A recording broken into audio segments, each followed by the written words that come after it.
Baik kan? Hari sudah malam tetapi Gama dan si kembar belum pulang juga ke rumah Eden, membuat Luna semakin khawatir. Dia benar-benar tidak bisa tenang jika belum melihat suami dan anak-anaknya pulang ke rumah. Sedari tadi dia mondar-mandir di depan rumah menunggu kedatangan suami dan anak-anaknya. Sedangkan kakak-kakaknya sedang menjenguk Selin di rumah sakit, hanya Rose dan Andin yang tidak ikut karena Rose sudah terlelap sejak pukul 7 tadi dan Andin mengurus Jessica yang masih kecil dan rewel. Karena hari cuaca cukup dingin malam ini, Luna memilih duduk di sofa di ruang depan sambil menunggu kedatangan suaminya. Dia benar-benar merasa bersalah karena telah membuat Gama kecewa dan merasa tidak dapat diandalkan. Luna lama menunggu bahkan jam sudah menunjukkan pukul 10 malam, tapi Gama dan Baby C belum juga kembali. Luna menunggu sampai ketiduran di atas sofa sambil memeluk bantal sofa. Beberapa menit kemudian, mobil Gama tiba di rumah itu. Gama masuk dengan perlahan sambil menggendong kedua putranya yang terlelap setelah perjalanan mereka. Mata Gama langsung tertuju pada istrinya yang terlelap di atas sofa. Dia mendesah dengan kasar, "Dasar bodoh," kesal Gama. Dia membawa si kembar menuju kamar mereka dan membaringkan keduanya di dalam kamar itu. Kemudian dia berjalan lalu menghampiri istrinya yang masih tidur di atas sofa dengan sisa air mata yang masih belum kering di kedua pelupuk matanya. Gama menatap Luna dengan sendu. "Bodoh, kenapa kau tidur di sini? Kau bisa masuk angin nanti. Kalau kau sakit bagaimana?" Gerutu Gama sambil mengangkat tubuh istrinya yang tetap ramping itu. Gama berjalan menaiki tangga sambil menggendong Luna. Dia benar-benar tidak tega melihat istrinya seperti itu. Tapi dia juga kecewa karena Luna tidak meminta pendapatnya saat mengambil keputusan. Dia membawa wanita itu ke dalam kamar mereka, lalu membaringkan Luna dengan lembut dan memakaikan selimut untuk istrinya. Sejenak dia memandangi wajah Luna yang sembab. Diusapnya pipi wanita itu, disingkirkannya anak rambut Luna. "Maaf membentakmu tadi sayang, aku benar-benar khawatir," gumam Gama sambil mengecup kening istrinya. Gama lalu berdiri dan mengganti pakaiannya. Saat dia pergi tadi sebenarnya dia pergi ke rumah besar Park untuk membereskan masalah di sana serta mencabut semua kamera CCTV dan alat penyadap yang dipasang Laura. Dia memastikan kalau rumah besar itu siap dihuni kembali dan sudah aman untuk anak dan istrinya. Gama juga kembali mengecek ulang seluruh daftar pelayan yang ada di rumah itu dan memastikan keaslian identitas mereka agar tidak terjadi lagi hal-hal seperti sebelumnya. Sedangkan pria suruhan Sarah sudah diusir entah kemana, yang pasti pria itu sekarang hidup luntang-lantang di jalanan karena perbuatannya sendiri. Gama mengajak si kembar karena mereka yang hafal semua letak kamera CCTV di rumah besar itu. Sembari membereskan masalah di rumah besar Park, Gama terus memikirkan istrinya yang menangis karena perkataannya. Ya, dia melakukan hal itu agar Luna tidak melakukan tindakan yang sembrono dan malah bisa mengancam nyawa mereka. Gama berdiri membelakangi Luna. Dia sedang mengganti pakaiannya sambil sesekali mendesah berat karena masalah tadi. Tiba-tiba sepasang tangan melingkar di pinggangnya, pertanda seseorang memeluknya dari belakang, dan itu adalah Luna yang terbangun dari tidurnya. "Kau pulang? Hiks, maafkan aku kumohon jangan marah lagi. Aku salah, aku minta maaf. Takkan kuulangi lagi, Hiks, maafkan aku sayang." Luna menangis sesegukan di balik punggung Gama sambil mengungkapkan isi hatinya. "Maaf karena telah menyakiti hatimu. Aku tidak bermaksud melakukan itu. Aku benar-benar menyesal, Hiks." Luna masih menangis, suaranya terdengar bergetar, baunya naik turun. Dia memeluk Gama dengan erat. "Yuh." Gama menarik napas dan membuangnya dengan kasar. Dia menggenggam tangan istrinya yang kecil itu dan mengusapnya dengan lembut.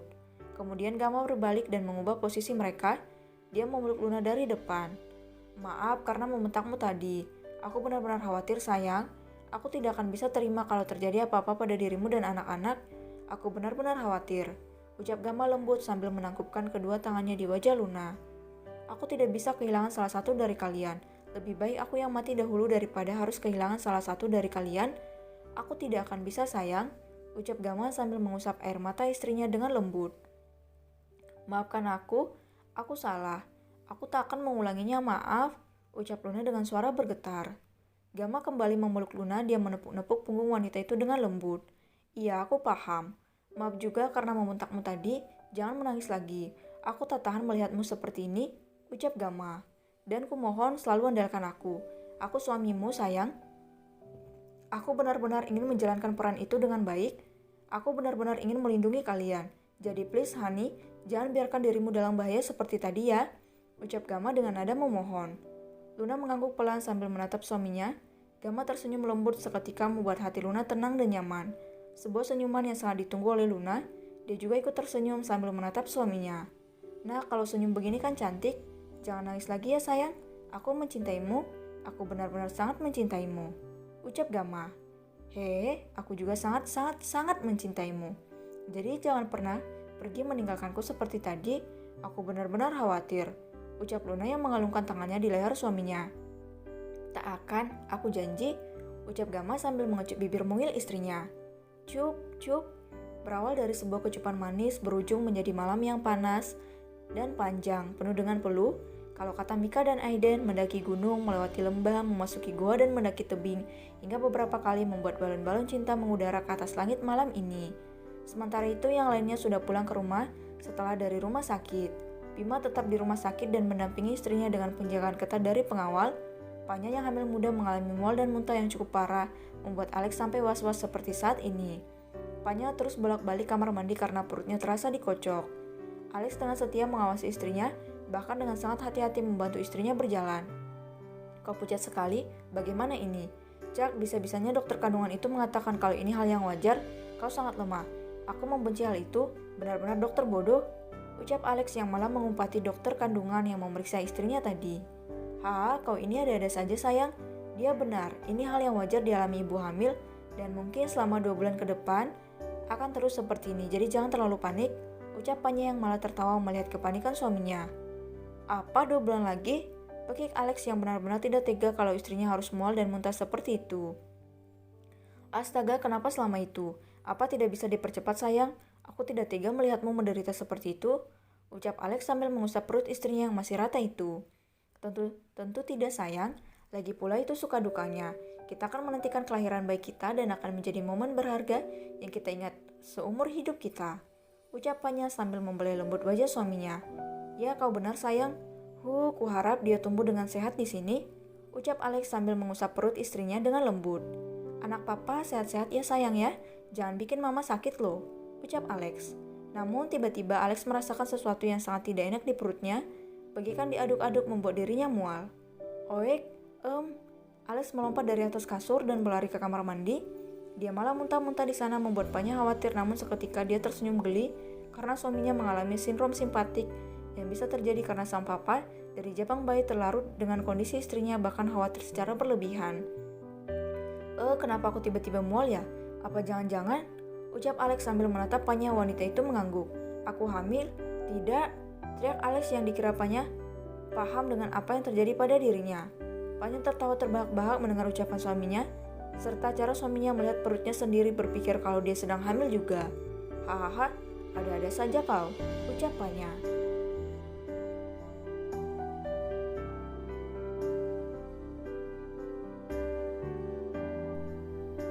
Bahagia. 1 bulan telah berlalu, kehidupan mereka sudah kembali aman dan tentram. Keempat orang yang bertanggung jawab untuk semua kejadian itu kini sudah hilang jejaknya entah kemana. Perusahaan milik Tommy bangkrut karena Kristen yang membongkar semua aib perusahaan itu ke muka publik. Ternyata perusahaan itu banyak menjual properti yang tidak layak kepada konsumennya, sehingga menimbulkan kerugian besar. Kasus itu sengaja ditutupi agar image perusahaan milik Tommy tidak rusak di mata publik. Keempat manusia yang sudah tidak punya akal budi itu dikirim ke hutan penuh singa setelah disiksa selama berhari-hari dengan tidak diberi makan dan minum. Setelah itu mereka dibuang ke hutan belantara, di mana mantan ayah dan ibu Andin dulu dimangsa oleh singa-singa liar di hutan itu. Tak ada yang mencari mereka, sebab keluarga mereka masing-masing dikirimi foto dan bukti kejahatan mereka saat ini. Sehingga jika mereka berani mengungkapkan hal itu ke publik, maka bersiap-siap saja untuk ikut hancur seperti mereka. Hari ini semuanya tampak bahagia, seluruh keluarga besar diundang. Kedua orang tua Bima dan kakaknya datang dari Swiss untuk menghadiri acara pernikahan Bima dan Selin yang akan diulangi dan ditampilkan di hadapan publik. Ibu dan adik serta keluarga adik Selin juga diboyong dari kota Medan untuk resepsi pernikahan mereka. Keluarga Bima sangat bahagia saat mendengar kalau Bima akan menikah. Mereka benar-benar menyukai Selin, perempuan cantik yang bersanding dengan putra mereka yang tampan dan karismatik itu. Keduanya akan mengucapkan janji suci pernikahan mereka sekali lagi di hadapan Tuhan dan seluruh keluarga besar serta masyarakat. Berita yang menghebohkan negeri di mana akhirnya sang Bima mengumumkan siapa sosok Miss J yang selama sebulan terakhir ini membuat publik penasaran. Keluarga Park tampil kompak dengan warna kesukaan Luna, yaitu biru tua untuk Luna dan Gama dan biru muda untuk dua pangeran tampan mereka. Luna memakai gaun panjang tanpa lengan, rambutnya yang biru dan panjang digerai, Sebuah mahkota kecil disisipkan di atas kepalanya membuat dia benar-benar tampil seperti seorang ratu, dan Gamma tampak sangat gagah dengan jasnya. Rambutnya disisir ke belakang, wajahnya begitu tampan dan karismatik. Si kembar tampil gagah dengan tuxedo biru muda dengan dasi kupu-kupu. Mata mereka yang khas membuat siapapun tertarik dengan kedua anak kembar itu. Keluarga Maurel tak kalah eksis dengan tema berwarna merah muda sesuai permintaan Princess Aurel yang sangat menyukai warna pink.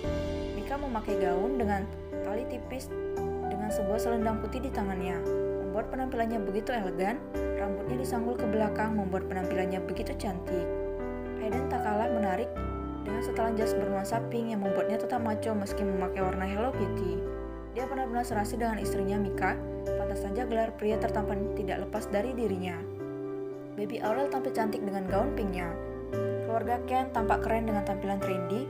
Mereka memakai tema jeans sesuai keinginan Rose. Ibu hamil itu memakai gaun yang didesain dari bahan jeans dan disesuaikan dengan perutnya yang buncit. Riasan Rose begitu natural namun aura cantiknya benar-benar terpancar. "Kau terlihat seksi sayang," bisik Ken di telinga Rose, yang membuat wanita itu tersipu malu karena digoda oleh suaminya yang tampan dengan jaket denim dan celana jeansnya. Apapun akan dia lakukan untuk memenuhi permintaan ibu hamil itu. Keluarga Lee tampil dengan elegan. Mark dan Andin mengenakan pakaian berpasangan dengan tema hitam putih membuat keduanya tampak memukau. Apalagi Andin memakai riasan yang cukup cetar, membuat auranya sebagai seorang ibu dua anak begitu terpancar. John dan Jessica juga tampil memukau dengan pakaian senada dengan orang tuanya. Tapi ada yang aneh dengan keluarga Alex. Mereka tampil dengan memakai piyama berpasangan dengan gambar Hello Kitty.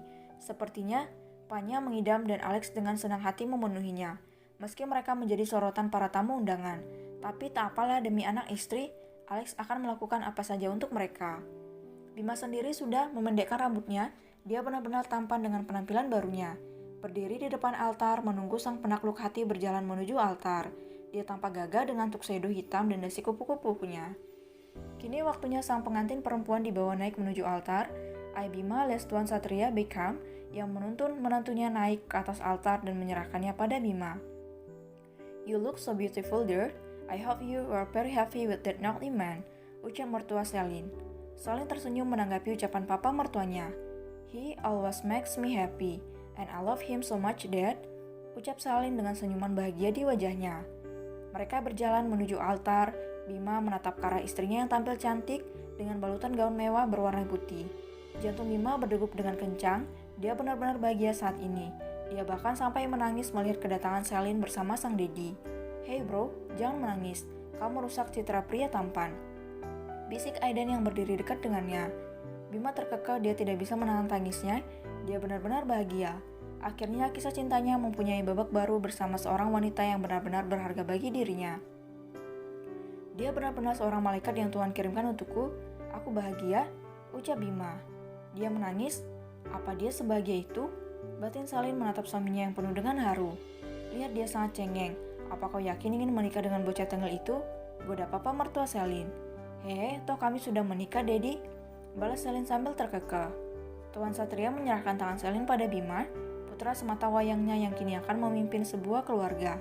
"Akhirnya kau menikah juga, anak tengil. Bahagiakan dia seperti Dad membahagiakan mamimu yang cantik itu," ucap Tuan Satria sambil melirik istrinya yang berdiri menatap mereka dengan perasaan haru.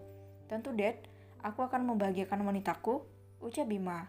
"Daddy harap kalian bahagia, nak," ucap Tuan Satria sebelum akhirnya dia turun dari altar. Mereka berdua pun mengucapkan janji suci mereka sekali lagi. Suasana yang dipenuhi dengan haru dan tangis dari seluruh keluarga besar. Bima dan Celine saling memasang cincin dan mengucapkan janji pernikahan mereka.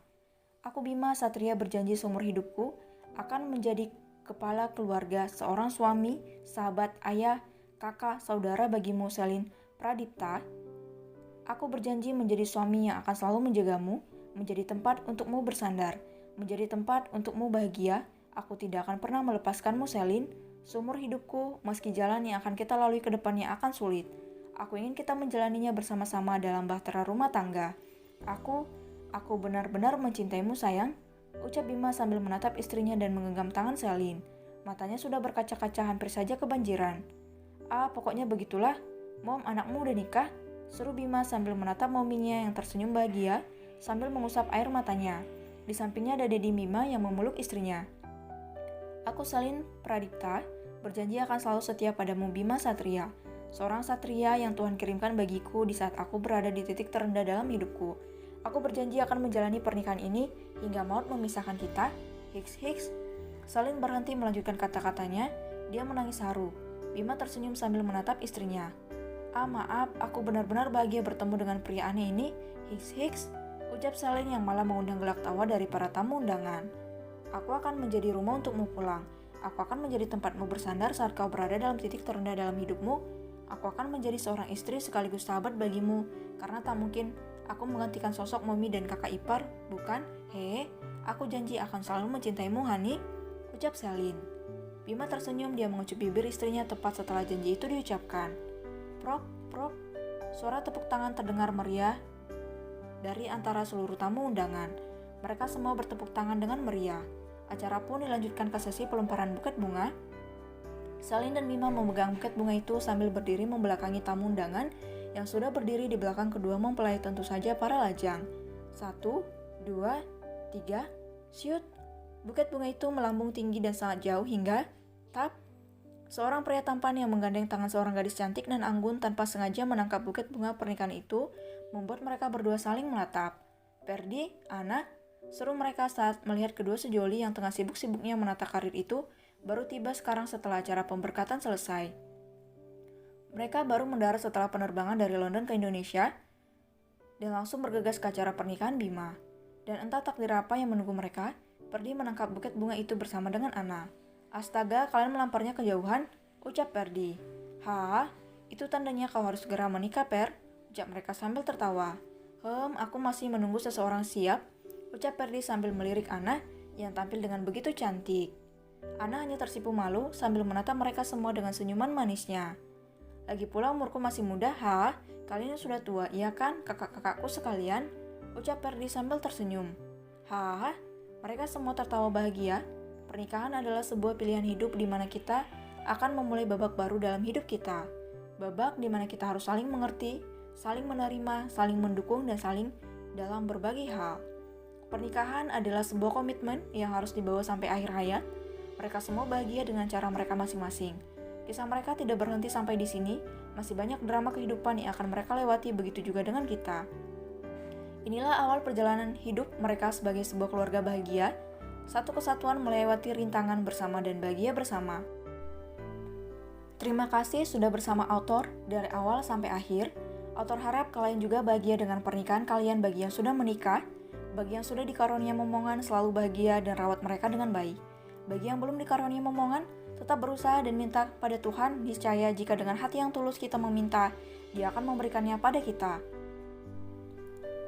Bagi yang belum ketemu jodoh, yuk merapat bareng author sambil ngehalu. Pokoknya semoga kalian semua bahagia, dan buat yang udah punya pasangan tapi belum menikah, semoga kalian adalah cinta sejati, itu ya. Dan terima kasih, sampai jumpa, bye-bye.